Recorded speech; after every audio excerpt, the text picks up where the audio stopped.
Okay, so we're going to run through a few little things that you're going to want to do when you start to look at tenders to make sure it's going to be right for you. So these are the areas we're going to look through. So first of all, how do you find out about where a tender is?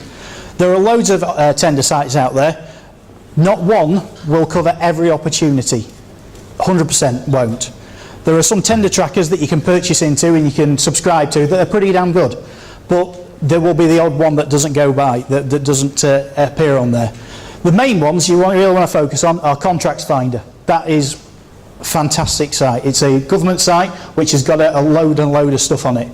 But you don't want to rule out local authority sites. Intend is great as well, and some of the bulk purchasing companies. What you also want to think about are the organisations in your local area that you know are going to be apprenticeship levy payers, or that you're interested in working with, and have that conversation with them. How do you commission your activity? How do you find those apprenticeship training providers or any other training provider that you want to work with? Because what I'm talking about here isn't just apprenticeship levy. These key messages in here really account for any type of tendering process that you're going to go through.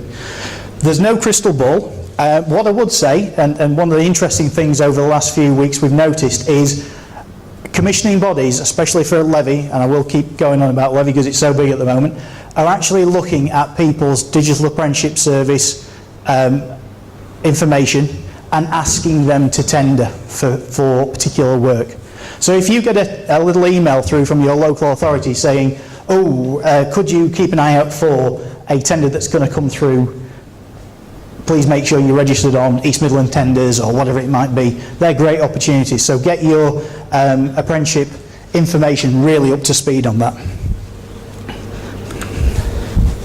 So first thing you need to do, once you've found it, is analyse. Make sure it's right for you. Have a real good read through all the tender documentation, because there is an awful lot of pitfalls you can fall into there. Make sure you know if it's got a minimum turnover requirement that you can meet that. Make sure that if it's talking about the fact you've got to be Ofsted grade 2, that you're hitting that. Basically, ensure that you're not going to be wasting your time, because there are so many things that will rule you out. Also, you've really got to make sure that you understand what they really are looking for, and make sure that you are able to deliver what they're looking for. So, if you know you're going to go for it, what you need to understand next is what you're going to deliver and how you're going to deliver it. So, building the delivery plan, making sure you've got the resources in place to actually deliver what you're tendering for. Long gone are the days, I hope, long gone are the days, where somebody in a bid writing or business development department will run into their ops team and go, look, we've just won this contract for £5 million to deliver something we don't deliver. I'm sure it might go on a small scale, but not on the scale it used to. Earlier on, we talked about diversifying, making sure that you are not necessarily jack of all trades, but making sure that you can actually deliver what you're tendering for without having to have too much investment in is really, really important. And then evaluate whether it's worth doing. My old boss said there's no point being a busy fool. If it costs you too much to deliver it and you're not getting the bottom line return, and it's not a nice project that's going to shine really heavily on your organisation's CV, is it the right thing to tender for? There was a tender out earlier this week for the BBC. Yay, everyone would love to work for the BBC. It's a great thing to have on your website that you're a partner with the BBC. But some of the requirements in that tender for you as a training provider are horrendous. The amount of effort that you will have to do in keeping that blue chip company or that marquee employer happy is sometimes quite scary. Then you've got to think about, have you got the time to write the tender? Because these aren't 2-second jobs. The BBC tender I just mentioned is at least 7 days worth of work.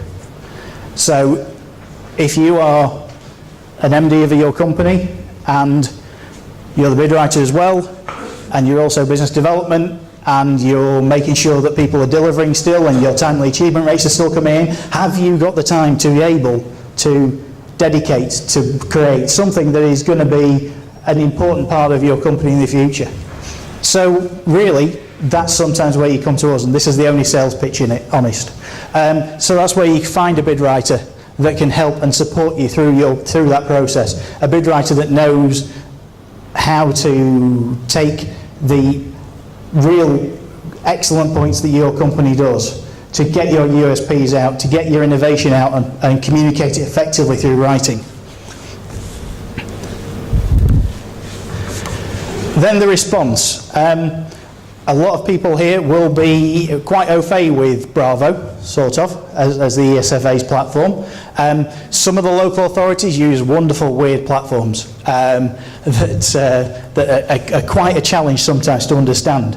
And sometimes they don't understand them as well, which is really a challenge, especially when you get, please complete the attachments and add them to, and you realise they haven't set it up for attachments. So there's a few things on there. Working out what needs completing, making sure you're sending back all the documents that they asked for is really, really important. And reading the updates. You'll find on a lot of tender documents and a lot of tender opportunities, they have updates that come through as messages once you subscribe and you say you're going to respond to the tender, and being able to look at other people's questions that they've asked that you might have in the back of your mind but haven't put through yet on a message. Or as you are about to start constructing a tender response, think, oh, that doesn't look quite right. It's asking me to tick a box and the boxes can't be ticked. Oh, right, okay. As Liverpool City Council did recently, and then retracted the whole tender and then republished it as an online form rather than the Word document they currently used. So reading those deadlines, making sure you're hitting, reading the clarification update and making sure you're hitting the deadlines.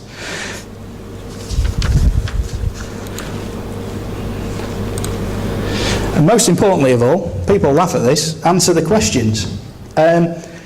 We get quite a lot of tenders to evaluate for people, where it's just, could you just read through this and check whether we're on the right lines?